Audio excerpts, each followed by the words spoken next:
আলহামদুলিল্লাহ সবই আল্লাহ। তোমাদের কথা বলতে হবে না, আমি বলছি আল্লাহ তাআলার কাছে লাখো কোটি শুকরিয়া যে আল্লাহ তাআলা রব্বুল আলামিন আমাদেরকে এই একটা সেমিনারে বা একটা ক্লাসে আমাদেরকে বসার তৌফিক দান করেছেন। এই ক্লাসটা সাধারণ কোনো ক্লাস নয়, এটা হলো দ্বীনি শিক্ষা গ্রহণ করার ক্লাস। আল্লাহ তাআলা রব্বুল আলামিন এবং হুজুর সাল্লাল্লাহু আলাইহি ওয়াসাল্লাম হাদিসের মধ্যে সুন্দরভাবে বলে দিয়েছেন, খায়রুকুম মান তাআল্লামাল কুরআন ওয়া আল্লামা।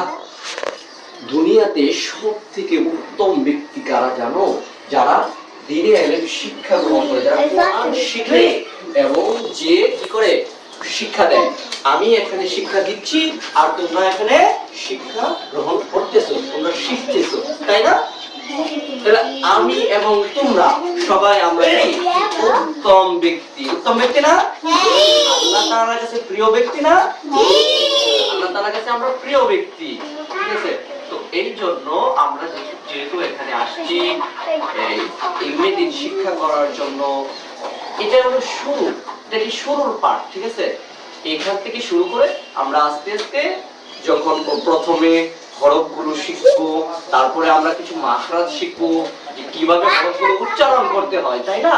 তারপরে আমরা এগুলো বানান শিখবো, এভাবে আস্তে আস্তে করে আমরা কোরআন শরীফ শিখে ফেলবো। তখন আমরা কোরআন শরীফ থেকে সুন্দরভাবে তেলাওয়াত করতে পারবো, তাহলে আমাদের কোনো সমস্যা হবে না। এই জন্য আমাদের যে শুরুর যে ক্লাসগুলো এবং শুরুতে আমি কিভাবে তোমাদেরকে পড়াচ্ছি, উস্তাদ কিভাবে বলে দিচ্ছে, সেগুলো তোমাদের ভালোভাবে খেয়াল করতে হবে এবং সব পড়া যেটা বলে দিব সেটা শিখে নিয়ে আসতে হবে, ঠিক আছে? ইনশাআল্লাহ।